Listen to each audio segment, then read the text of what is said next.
Hi friends, welcome to Nerpar YouTube channel. ఈరోజు మనం మన ఛానల్లో ఆర్ఆర్బి ఎన్టీపీసీ 7th జనవరి రోజు జరిగిన షిఫ్ట్ 1 మ్యాథ్స్ పేపర్ డిస్కస్ చేస్తున్నాం. ఓకే, ఇందులో ఫస్ట్ క్వశ్చన్, బాలురు మరియు బాలికల మధ్య నిష్పత్తి 5:7. 8 మంది బాలురు చేరిన తర్వాత ఆ నిష్పత్తి 1:1 అయ్యింది. అయినా బాలురు బాలికల మధ్య తేడా కనుక్కోండి అంటాడు. ఓకే, సో ఇప్పుడు ఏమంటుండు, బాలురు అంటే బాయ్స్ కదా, సో బాలికలు అంటే గర్ల్ అంటుండు. ఓకే, సో స్టార్టింగ్లో నిష్పత్తి ఎంత ఉందంట, 5:7 ఉంది. సో 8 మంది బాలురు చేరిన తర్వాత, అంతే కదా, సో 8 మంది బాలురు చేరిన తర్వాత ఆ నిష్పత్తి 1:1 అయింది. ఓకే, సో 1:1 అయ్యింది. అయినా బాలురు బాలికల మధ్య తేడా కనుక్కోండి అంటుంది. ఓకే, సో ఒకసారి మనం జాగ్రత్తగా గమనించినట్లయితే ఇక్కడ చేంజ్ అయింది ఎవరు, బాలురు. 8 మంది బాలురు జాయిన్ అయ్యారు కానీ గర్ల్స్ జాయిన్ కాలేదు, బాలికలు జాయిన్ కాలేదు. కాబట్టి సో గర్ల్స్ రేషియో చేంజ్ అయ్యే ఛాన్స్ లేదు. అంటే గర్ల్స్ రేషియో సేమ్ ఉంటుంది. అంటే ఇంత ముందుకు 7 పార్ట్స్ ఉంటే ఇక్కడ 7 పార్ట్స్ ఉంది కదా, సో ఇక్కడ కూడా 7 పార్ట్స్ ఉండాలి, ఎందుకంటే అవి చేంజ్ కాలేదు కాబట్టి. ఓకే, సో ఇది 7 ఉందంటే 1:1 రేషియోలు ఉన్నాయి కాబట్టి ఇది కూడా 7 ఉండాలి కదా, అంతే కదా. ఇవి 1:1 అన్నప్పుడు గర్ల్స్ చేంజ్ కావద్దు. ఇది 7 ఉంటే సో వీళ్ళు కూడా 7 ఉండాలి, 1:1 రేషియో ఉంటుంది. ఓకే, సో ఇక్కడ నుంచి ఇక్కడికి యాజ్ ఏ రేషియోగా ఎన్ని పార్ట్స్ ఇంక్రీజ్ అయింది మనకి, ఇక్కడ 2 పార్ట్స్ ఇంక్రీజ్ అయింది. యాజ్ ఏ పర్సన్స్గా బాయ్స్ ఎంత ఇంక్రీజ్ అయ్యారు, 8 మంది ఇంక్రీజ్ అయ్యారు అనమాట. ఓకే, సో 2 పార్ట్స్ అనేది 8 మెంబర్స్ అయితే మనల్ని ఏమడుగుతుండు, బాలుర బాలికల మధ్య తేడా కనుక్కోమని. ఓకే, సో స్టార్టింగ్లో ఒకవేళ అది స్టార్టింగ్లోనే అయితే ఇక్కడ డిఫరెన్స్ 2 పార్ట్స్ ఉంది, ఇక్కడైతే లేదు. సో డిఫరెన్స్ 2 పార్ట్సే కాబట్టి డిఫరెన్స్ ఏమవుతుంది, 8 మంది అయితే మనకి ఇక్కడ. ఓకే, సో ఇది అన్నట్టు. Next question. Okay, so next question, 2 వరుస బేసి సంఖ్యల వర్గాల మధ్య తేడా 56 అయినా ఆ బేసి సంఖ్యలను కనుక్కోండి అంటుంది. ఓకే, సో ఎప్పుడైనా సరే 2 వరుస బేసి సంఖ్యలకైనా 2 వరుస సరి సంఖ్యలకైనా మధ్య తేడా 2నే ఉంటుంది కాబట్టి సో ఆ నెంబర్ని ఒకటి ఎక్స్ ఇంకొకటి x+2 అనుకుందాం. ఓకే, వర్గాల మధ్య తేడా ఉంటుంది కాబట్టి వీటిని స్క్వేర్ చేద్దాం. పెద్ద దాంట్లోంచే కదా చిన్నదాన్ని తీసేయాల్సింది. Okay, so x+2 whole square minus x² ఎంత ఇచ్చింది మనకి, 56 ఇచ్చారు. సో a+b హోల్ స్క్వేర్ అంటే a² + b² + 2ab అంటే 4x వస్తుంది. -x² 56 కదా, సో -x²కి +x²కి క్యాన్సిల్ అవుతుంది. సో 4 కామన్ తీస్తే ఏముంటుంది మనకి, x+1 ఉంటుంది కదా, ఎంత, 56. ఓకే, సో 4 1 4, 4 4 16, x+1 ఏమైంది, 14 అయింది. x ఎంత, 13. x 13, ఇంకొకటి ఏంటిది, x+2 కదా, 15. 13, 15 అనేవి ఆ వరుస బేస్ సంఖ్యలు అయితే. ఓకే, సో ఎందుకంటే ఇక్కడ మనం x+2 అనుకున్నాం కదా, సో x అనేది 13 అయింది, x+2 ఏమవుతుంది, 15 అవుతుంది అన్నట్టు. ఓకే, నెక్స్ట్ క్వశ్చన్, స్వాతి మరియు అపర్ణల వయస్సుల మధ్య లబ్ధం 120. అపర్ణ యొక్క వయస్సు స్వాతి వయస్సుకు 3 రెట్ల కంటే 2 సంవత్సరాలు తక్కువ. అయినా స్వాతి యొక్క వయస్సు కనుక్కోని అంటుంది. ఓకే, సో స్వాతికి అపర్ణకి వయసుల మధ్య లబ్ధం ఎంత ఇచ్చిండు, 120 ఇచ్చిండు. అంటే స్వాతి ఇంటూ అపర్ణ 120. అపర్ణ యొక్క వయస్సు స్వాతి యొక్క వయస్సుకు 3 రెట్ల కంటే 2 తక్కువ అంటుండు. ఓకే, సో అదే రాసుకుందాం. అయినా స్వాతి యొక్క వయస్సు కనుక్కోండి అంటుండు. ఓకే, సో ఇది దీంట్లోనే సబ్స్టిట్యూట్ చేద్దాం, ఇది దీంట్లోనే సబ్స్టిట్యూట్ చేద్దాం. స్వాతి వయస్సు కావాలి కదా మనకి, Aparna is equal to 120/s రాసుకోవచ్చు కదా. సో చూడండి, 120/s is equal to 3s - 2. ఈ -2 ఇటు పంపిస్తే +2 అవుతుంది కదా. ఓకే, సో ఇట్లా పెద్దగా ఇద్దా, సో పర్లేదు నేను చేద్దాం చూడండి. సో లేకుంటే చాలా మెథడ్లో చేయొచ్చు, మీ ఇష్టం, మీకు నచ్చింది చేసుకోండి. So 120/s + 2 is equal to 3s. Okay, so ఇట్లా క్వాడ్రాటిక్ ఈక్వేషన్ వస్తుంది, ఇట్లా వద్దు. ఓకే, సో ఇట్లా కాకుండా మనకి ఏం కనుక్కోండి, స్వాతి వయసు కావాలి కదా. So 3 times of Swathi is equal to ఎంత, Aparna +2. Swathi is equal to ఎంత, అపర్ణ +2/3 కదా. సో ఇందులో సబ్స్టిట్యూట్ చేద్దాం. అపర్ణ మళ్ళీ మనకు స్వాతి కావాలి కదా, సరే ఇక్కడ మనకి స్వాతి కావాలి కాబట్టి స్వాతిలో కన్వర్ట్ చేసుకోవాలి. ఇక్కడ మనకి అపర్ణని స్వాతిలో కన్వర్ట్ చేసుకోవాలి. అపర్ణని స్వాతిలో కన్వర్ట్ చేసుకోవాలంటే ఏ ఈజ్ ఈక్వల్ టు ఎంత వస్తుంది, ఇక్కడ మనకి 3s - 2 వస్తుంది. అట్లా ఈజీగా వస్తుంది అన్నట్టు, అంతేం లేదు. So 3s - 2 is equal to A, ఇందులో సబ్స్టిట్యూట్ చేద్దాం. Okay, so s into 3s minus 2 is equal to 120. 3s square minus 2s is equal to 120. So ఇలా అయినా మనకు తప్పలేదు. ఇప్పుడు మనం ఏం చేయాలంటే మనకు ఆప్షన్స్ ఉంటుంది కదా, ఓకే. సో ఇక్కడ నుంచి ఏం చేయండి అంటే ఆప్షన్లో ఖచ్చితంగా స్వాతి ఏజే ఉంటుంది కదా, సో ఇందులో సబ్స్టిట్యూట్ చేయండి. s ఇంటూ 3s మైనస్ 2 అనేది మనకి ఎక్కడైతే 120 వస్తుందో అదే మన ఆన్సర్ అవుతుంది. ఇట్లా క్వాడ్రాటిక్ ఈక్వేషన్ వచ్చినప్పుడు ఆప్షన్స్ యూజ్ చేసుకోండి, తక్కువ టైంలో పెట్టేసి, ఓకే. సో ఇట్లా చేస్తే రాదనుకున్నా, సో లాస్ట్కి అదే వస్తుంది, okay. Next question. Okay, so next question. 2 సంవత్సరాలకి 4% వడ్డీ రేటుతో కాంపౌండ్ ఇంట్రెస్ట్కి మరియు సింపుల్ ఇంట్రెస్ట్కి మధ్య తేడా 20 రూపాయలు అయినా అసలు కనుక్కోండి అంటుంది, ఓకే. సో 4% వడ్డీ రేటుతో సింపుల్ ఇంట్రెస్ట్ ఏమైతే మనకు తెలుసు కదా, సింపుల్ ఇంట్రెస్ట్ ఏమైతే 4% వడ్డీ రేటుతో 2 సంవత్సరాలకి 8% అవుతుంది.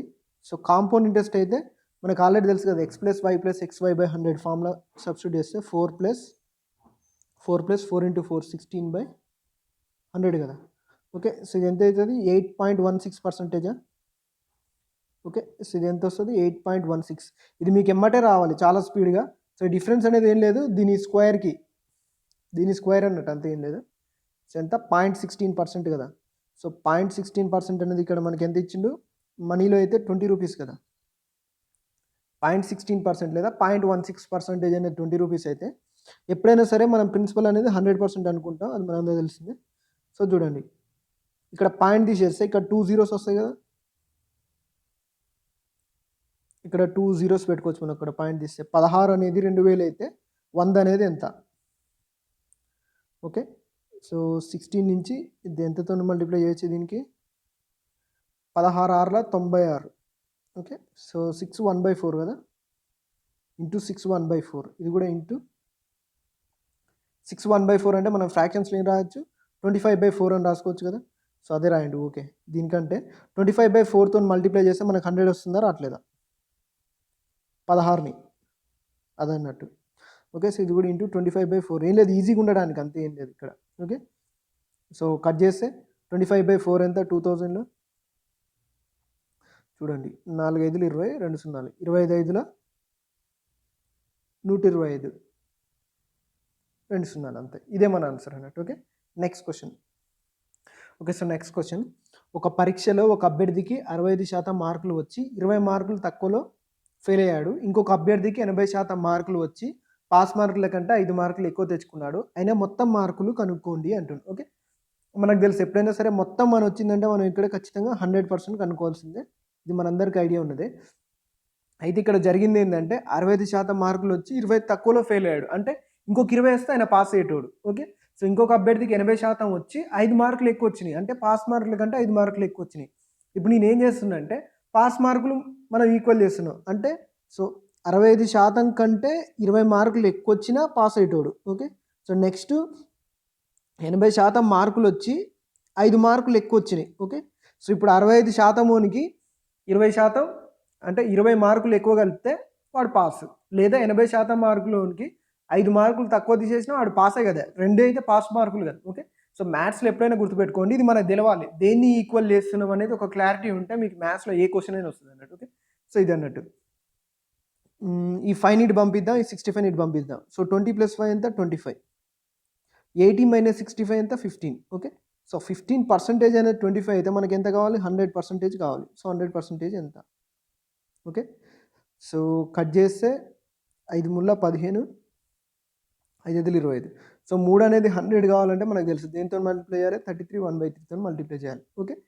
సో 5ని కూడా ఇంటూ 33 1/3, ఓకే. సో అయితే యాక్చువల్గా ఇక్కడ ఏదో చిన్న మిస్టేక్ జరిగినట్టుంది, కంప్లీట్గా వస్తాయి మార్కులు అయితే. సో మేబీ ఇక్కడ వాల్యూస్ ఏదో ఒకటి అయితే మనకైతే ఎగ్జాక్ట్ డేటా కాదు కాబట్టి, సో ప్రాసెస్ అయితే ఇట్లా చేయాలన్నట్టు. ఇది ఈ స్టెప్ మీకు తెలిస్తే ఈ ఆన్సర్ మీకు వచ్చేసినట్టే, ఓకే. సో ఏ క్వశ్చన్లో అయినా సరే దేన్ని ఈక్వేట్ చేయాలనేది మనకు తెలియాలన్నట్టు, okay. Next question. Okay, so next question. 2x² - 4x - m = 0లో ఒక మూలం 5/2 అయిన m విలువ కనుక్కోని అంటుంది, ఓకే. సో మూలం అంటే దానికి అర్థం ఏంటి? మనం x ప్లేస్లో దాన్ని సబ్స్టిట్యూట్ చేస్తే ఇక్కడ ఈక్వల్ టు 0 అనేది సాటిస్ఫై చేయాలి మనకి, ఓకే. సో అది మనకు తెలిసిందే.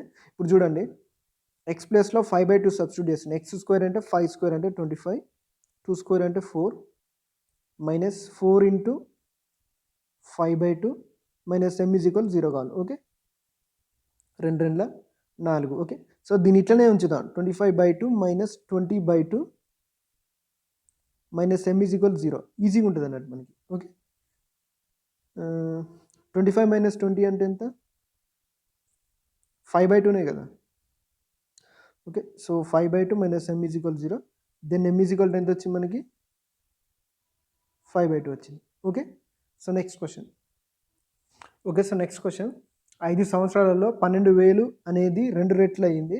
15 సంవత్సరాల్లో చక్రవడ్డీకి ఎన్ని రెట్లు అవుతుంది అంటున్నాను. ఓకే. సో 5 సంవత్సరాలలో 12,000 అయింది కదా. ఓకే. సో 15 సంవత్సరాల్లో 12,000 2 రెట్లు అంటున్నాను. ఓకే. సో ఎప్పుడైనా సరే మన చక్రవడ్డీ అనేది మనం జామెట్రిక్ ప్రోగ్రెషన్లో ఉంటుందని చెప్పుకున్నాం. జామెట్రిక్ ప్రోగ్రెషన్లో మనకి ఏదైనా సరే ఎట్లా ఇంక్రీజ్ అయితే పవర్స్లో ఇంక్రీజ్ అవుతుంది కదా. సో 2 రెట్లు అంటే సో 2 టైమ్స్ అంటే 2 పవర్ 1 టైమ్స్ అయింది కదా. సో 2 పవర్ 1 టైమ్స్ అవ్వడానికి 5 ఇయర్స్ అంటుంది కదా.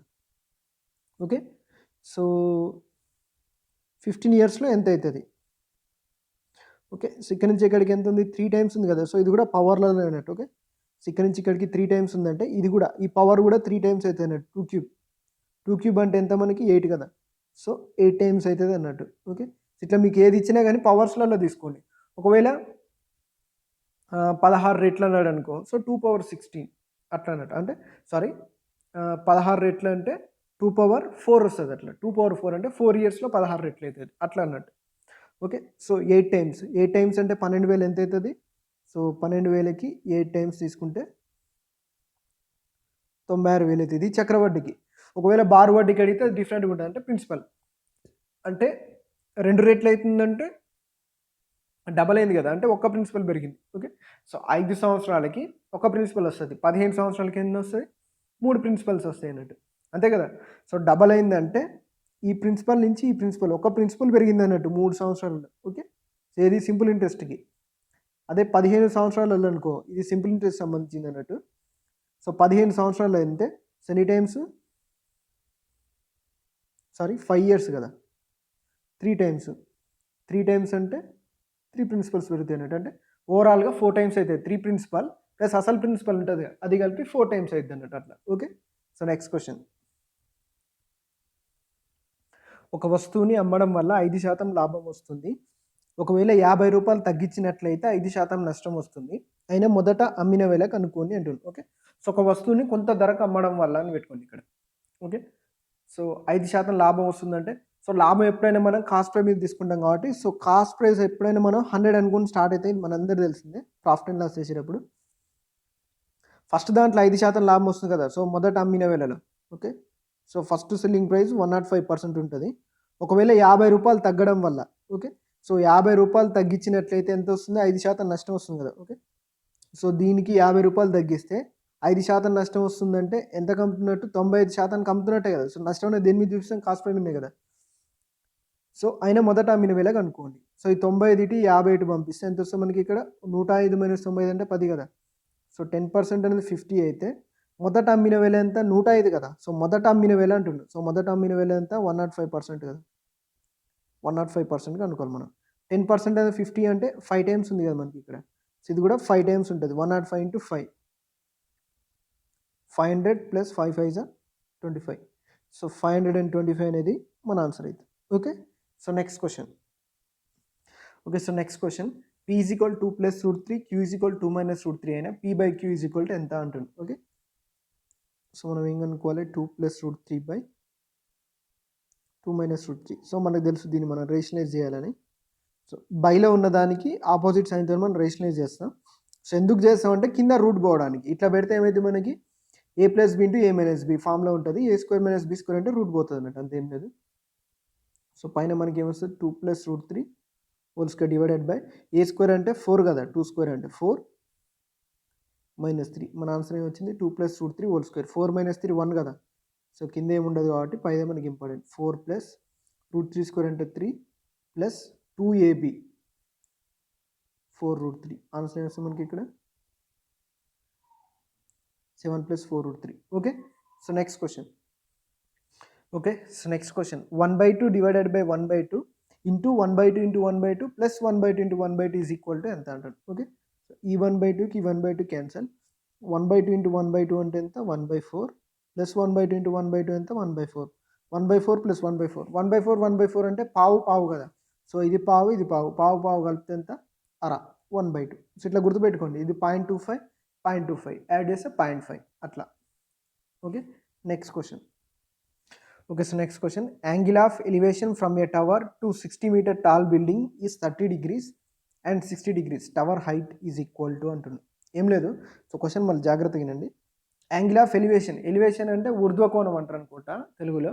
సో ఊర్ధ్వకోణం ఒక టవర్ నుంచి 60 మీటర్ల పొడవైన బిల్డింగ్కి. ఓకే, సో ఇది మనం 60 మీటర్ల పొడవైన బిల్డింగ్ అనుకున్నాం అనుకుంటే, ఇది సమ్ గ్రౌండ్ అనుకుంటే, ఇక్కడ ఒక టవర్ ఉంది అనుకుందాం. ఓకే, సో ఈ టవర్ నుంచి ఎలివేషన్ అంటే దీన్ని బట్టే మనకు అర్థమవుతుంది ఖచ్చితంగా అది పెద్దది అని. ఓకే, సో 30 degrees 60 degrees అంటాడు మనకి. ఓకే, సో చిన్నది ఎప్పుడైనా ఇక్కడ నుంచి ఇక్కడ చేసేదేమో చిన్నగా ఉంటుంది అన్నట్టు, ఇక్కడ నుంచి ఇక్కడ చేసేదేమో పెద్దగా ఉంటుంది, మనందరికి ఐడియా ఉంది. సో చూడండి, ఇక్కడ నుంచి కూడా మనం ఒక లైన్ గీసుకున్నాం అనుకోండి, మనకు ఒక ఐడియా వస్తుంది. ఇది ఎంత ఉంటుంది 60 degrees ఉంటుంది, ఇది ఎంత ఉంటుంది 30 degrees అని చెప్తుంది మనకి. Okay, angle of elevation from a tower to 60 metre tall building అంటే ఈ బిల్డింగ్ ఓవరాల్గా ఎంత ఉంటుంది అన్నట్టు 60 meters ఉంటుంది. 30 degrees and 60 degrees tower height, దీని హైట్ కనుక్కోవాలి మనం. ఓకే, సో మనకు చూడగానే తెలిసిపోతుంది ఏంటంటే దీని హైట్ 60 meters కంటే తక్కువ ఉంటుంది. అది మాత్రం క్లారిటీగా ఆప్షన్లో 60 మీటర్ల కంటే తక్కువ ఏది ఉంటుందో దాన్ని క్లిక్ చేయడానికి ట్రై చేయండి. ఓకే, సో నెక్స్ట్, ఇక్కడ నుంచి ఇక్కడికి దూరం, ఇక్కడ నుంచి ఇక్కడికి దూరం సేమ్ కదా. ఓకే, సో ఈ దూరాన్ని మీరు ఏదో ఒకటి అనుకోండి, నేను ఒక మళ్ళీ ఇక్కడ ఎక్స్లో అవసరమా మనకి, ఎక్స్లో వద్దులే కానీ. సో ఇది ఇది సేమ్ అని మీరు తెలుసుకోండి, ఇది ఎక్స్ ఇది ఎక్స్, ఇక్కడ నుంచి ఇక్కడికి ఇక్కడ నుంచి ఇక్కడికి. ఓకే, సో మీకైతే ఐడియా ఉందని అనుకుంటున్నా. మళ్ళీ అక్కడ ఎక్స్లు పెడితే మళ్ళీ మనం కన్ఫ్యూజ్ అవుతాం కాబట్టి. సో చూడండి, మనకి రేషియోస్ తెలుసు కదా. tan 30 ఎంత మనకి ఇక్కడ 1/√3. ఓకే, సో tan 60 అయితే ఎంత మనకి ఇక్కడ √3/1 కదా. ఓకే, సో ఇక్కడ √3 ఉందంటే ఇక్కడ కూడా √3 ఉండాలి కదా. సో ఇక్కడ √3, tan 60 అయితే √3/1. 1 అనేది √3 అయితే ఇది ఓవరాల్గా ఎంత అయితే 3 అవుతుంది కదా. ఓకే, సో టోటల్ హైట్ 3 అవుతుంది మనకు తెలిసిందే. సో ఇది ఓవరాల్గా 3, ఇక్కడ నుంచి ఇక్కడికి 1 అంటే ఇది ఏమవుతుంది 2 parts అవుతుంది కదా. ఇది ఓవరాల్గా 3 అన్నట్టు ఇది. ఓకే, సో 3 parts, ఇక్కడ 3 parts అనేది 60 meters మనకు ఆల్రెడీ తెలుసు ఎంత ఉంది 20 times ఉంది. ఓకే, సో 2 parts అని కూడా 20 times ఎంత 40 meters. ఇది ఇది సేమ్ కదా, ఇది ఇది సేమ్ కాబట్టి సో 40 meters అయితే ఇది కూడా 40 meters. ఎక్కడి వరకు ఇక్కడ వరకు సేమ్ ఉంటుంది అన్నట్టు ఇది. ఓకే, ఎందుకంటే ఇక్కడ మనకు ఒక రెక్టాంగిల్ ఫామ్ అవుతుంది కదా. సో రెక్టాంగిల్ ఫామ్ అవుతుంది కాబట్టి ఈ హైట్ సేమ్ ఉంటుంది. ఓకే, సో 40 meters అనేది దీని answer. Next question. Okay, so next question. వృత్తంలో 40 degrees కోణం మరియు 21 centimeters వ్యాసార్థం గల వృత్తఖండం యొక్క వైశాల్యం కనుక్కోమంటుంది. ఓకే, సో అంటే అది ఏం లేదు, ఇలా మనకు ఒక సర్కిల్ ఉంటుంది కదా. ఈ సర్కిల్లో మనకి ఇట్లా మనం ఒక పార్ట్గా డివైడ్ చేస్తాం. ఫర్ ఎగ్జాంపుల్ మనం కేక్ కట్ చేస్తాం కదా, అట్లా అన్నట్టు ఇట్లా కట్ చేస్తే ఇట్లా ఒక పార్ట్ వస్తుంది కదా, దీని యాంగిల్ 40 degrees అంటుండు. ఓకే, సో వృత్తం యొక్క రేడియస్ అంటే వ్యాసార్థం 21 centimeters అంటుండు. సో ఈ వృత్తఖండం దీని అయితే మనం ఇంగ్లీష్లో అయితే సెగ్మెంట్ అంటాం. ఈ సెగ్మెంట్ ఏరియా కనుక్కోమంటాం. ఓకే, సో ఓవరాల్గా సర్కిల్లో ఎన్ని యాంగిల్స్ ఉంటాయి మనకి 360 degrees ఉంటుంది కదా. ఓకే, సో 360 degrees ఉన్నప్పుడు మనకి ఏరియా ఎంత πr² కదా. ఓకే, సో 40 degrees ఉన్నప్పుడు ఎంత, సో చూడండి ఇక్కడ నుంచి ఇక్కడికి ఎంత ఉంది మనకి 1/9 ఇది ఎగ్జాక్ట్గా. ఓకే, సో ఇది కూడా 1/9 ఉంటుంది, అంటే 1/9 ఆఫ్ ది πr² మన ఏరియా అవుతుంది. ఓకే, సో ఎంత చూడండి సింపుల్గా, మీరు ఏ ఫార్ములాస్ గుర్తుపెట్టుకోవాల్సిన అవసరం లేదు, జనరల్గా ఆలోచిస్తే సరిపోద్ది. దీని గురించి క్లాస్ కూడా చెప్పినా, ఎంతమంది విన్నారో తెలియదు నాకు. సో ఇప్పుడు మనకి 1/9 ఆఫ్ ది πr² కనుక్కోవాలి. ఓకే, సో రేడియస్ 21 centimeters ఉంటే నేను ఏరియా ఎంత చెప్పినా మనం ఆల్రెడీ 1386 centimeters square ఉంటుందని మనం ఆల్రెడీ చెప్పుకున్నాం. మీకు ఎంతమందికి గుర్తుందో నాకు ఐడియా లేదు, కానీ సర్కిల్స్ గురించి నేను మెన్సురేషన్లో చెప్పిన ఈ వాల్యూస్ గుర్తుపెట్టుకోమని. ఓకే, సో 1/9 ఆఫ్ ది 1386 కనుక్కుంటే సరిపోద్ది. లేదా πr² చేయండి, 22/7 r వాల్యూ 21 సబ్స్టిట్యూట్ చేయండి, అట్లయినా వస్తుంది. ఓకే, సో 9 1 9 ఎంత మిగిలింది ఇక్కడ మనకి 48 మిగిలింది. 9 5 45.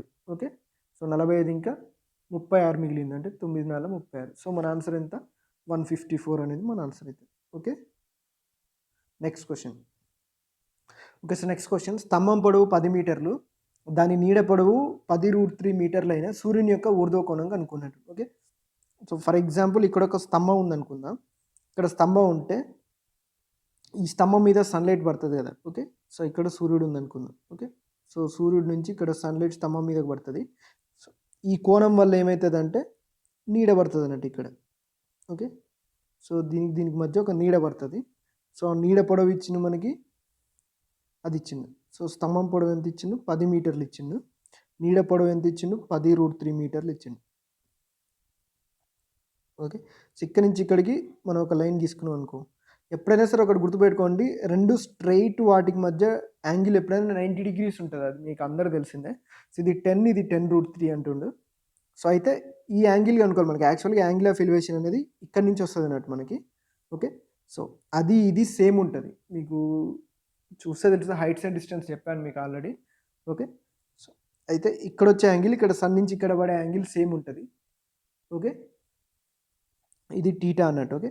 సో ట్యాన్ అప్లై చేయండి. ట్యానే కదా ఇక్కడ మనకు వచ్చేది, ఆపోజిట్ బై అడ్జసెంట్.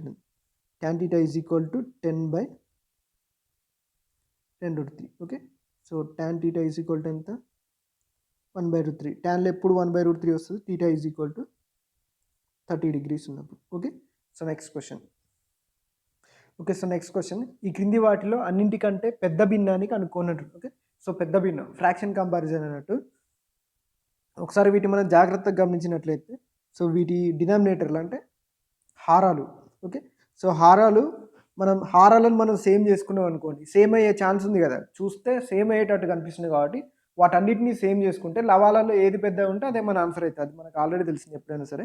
సో చూడండి, ఇట్లా అన్నిటికంటే పెద్దది 512 కదా. సో 512కి ఈక్వల్ చేయడానికి ట్రై చేస్తా. 256కి 2 టైమ్స్ అంటే 2తో గురించి 2తో భాగిస్తున్నా. 512 అట్లనే ఉంచితే 128కి 4 టైమ్సా, ఇది కూడా 4 టైమ్స్. 32కి ఎన్ని టైమ్స్ వస్తుంది, 32కి 32 అంటే యూనిట్ డిజిట్ 2 రావాలంటే 8తో రాదు. 8 3 24, 270కే పోతుంది మనకి, అంతే కదా. 32 × 8 తీసుకుంటున్నారు, రావట్లేదు. 32 × 10 అంటే 320, 10 కంటే ఎక్కువ తీసుకోవాలి. 32 × 12 తీసుకుంటే 12 24, యూనిట్ డిజిట్ 2 రావట్లేదు కాబట్టి 32 × 16 వస్తుంది చూడండి. 16 3 48, 480, 16 32, 512 వస్తుంది. ఓకే. సో లవాలను చూడండి, 61 × 2 అంటే ఎంత వస్తుంది మనకి ఇక్కడ, 62 120, 2 1 2, 120కి 121 అట్లనే ఉంటుంది. 4 1 4, 4 12, 16 9 ఎంత మనకి ఇక్కడ, 144. సో అన్నిట్లలో మనకి న్యూమరేటర్ లవం పెద్దగా వచ్చింది, ఇది ఒక్కటే కాబట్టి. సో హైయెస్ట్ ఫ్రాక్షన్ అంటే ఏంటిది అన్నట్టు ఇక్కడ 9/32 మనం చెప్పొచ్చు. Okay. So next question. Okay. So next question, ఒక కారు యొక్క ధర ప్రతి సంవత్సరం 20% తగ్గుతుంది. 2 సంవత్సరాల తర్వాత కారు యొక్క ధర 48,000 అయిన అసలు ధర ఎంత అంటుంది. ఓకే. అసలు ధర అంటే ఏం లేదు, 2 సంవత్సరాలకు ముందు అన్నట్టు. ఓకే. సో ప్రతి సంవత్సరం 20% తగ్గుద్ది కదా. అసలు ధర మనం ఒక ఎక్స్ అనుకుంటే 20% అంటే ఫ్రాక్షన్ మనం ఏం రాసుకోవచ్చు, 1/5. సో 1/5 తగ్గుద్ది అంటే ఎక్స్లోంచి 1/5 తగ్గితే 4/5 ఉంటుందా. సో ఫస్ట్ ఇయర్ 4/5 ఉంటుంది, సెకండ్ ఇయర్ 4/5 ఉంటుంది. ఇది అనేది ఎంత అంటుండు, 48,000 అయినా అసలు ధర కనుక్కోమంటుండు. ఓకే. సో 4 నెలల 16, 16 3 48, సో ఎంత ఉంటుంది, 3,000. ఎక్స్ ఈజ్ ఈక్వల్ టు ఎంత, 5 5 25 కదా. సో 25 × 3,000, 25 3 ఎంత, 75,000 అసలు ధర అన్నట్టు, అంటే 2 సంవత్సరాలకు ముందు ధర. Okay. Next question, x√12 is equal 4 + x√3 అని ఎక్స్ విలువ కనుక్కోండి అంటుంది. ఓకే. √12 మనం ఏం రాసుకోవచ్చు, 4 3 12 రాసుకోవచ్చా, 4 × 3 అంటే రూట్లోంచి 4 బయట పోతే 2 వస్తుంది కదా. So 2x√3 is equal to 4 + x√3. ఈ x√3 ఇటు తీసుకొస్తే ఏమవుతుంది, 2x√3 - x√3 ఏమవుతుంది, x√3. x√3 is equal to 4, then x is equal to ఎంత, 4/√3 is our answer. Okay. Next question, 5 వ్యక్తులు ఒక పనిని 12 రోజుల్లో చేస్తారు. పనిని 50% పెంచారు మరియు పని 10 రోజుల్లో కావాలంటే ఎంతమంది కావాలంటారు. ఓకే. సో అంటే ఎంతమంది కావాలి అని ఇక్కడ అడుగుతారు. ఎక్స్ట్రా కావాలన్నా ఎట్లా అని మనకి క్లారిటీ లేదు. ఎంతమంది కావాలో కనుక్కుందాం ఫస్ట్ అయితే. ఓకే. సో ఇప్పుడు 50% పనిని పెంచారు అంటే యాక్చువల్గా అయితే పనిని ఐదుగురు చేస్తారు 12 రోజుల్లో ఆ పనిని కంప్లీట్ చేస్తారు. ఇప్పుడు 50% పనిని పెంచిరంటే ఇంకొక 6 డేస్ పట్టుద్దని చెప్పొచ్చా మనం? ఓకే. సో, ఐదుగురికి 12 + 6 18 డేస్ చేసే పని ఉందని మనం చెప్పొచ్చు కదా! జనరల్‌గా 50% పని అంటే 12 రోజుల్లో అయ్యేది. అందులో సగం ఎంత 6 రోజులు. ఇంకా 12 + 6 50% పని పెరిగిందంటే 50% రోజులు కూడా పెరుగుతాయి కదా! ఓకే. సో, ఎన్ని రోజులు? 18 రోజులు. అంటే సో, ఐదుగురు మెన్స్‌కి ఎన్ని రోజులు? 18 రోజులు పనుంది. ఇదే పనిని 10 రోజులు చేయాలంటే ఓకే. సో, 12 డేస్‌లో చేయాలంటే ఎంతమంది కావాలి? ఇట్లా తీసుకుంటే సరిపోద్ది మనం. ఓకే. 5 రెండ్ల 10, 2 తొమ్మిదిల 18. ఓకే. సో, ఏదో మిస్టేక్ చేసినట్టుంది. చెక్ చేసుకుందాం.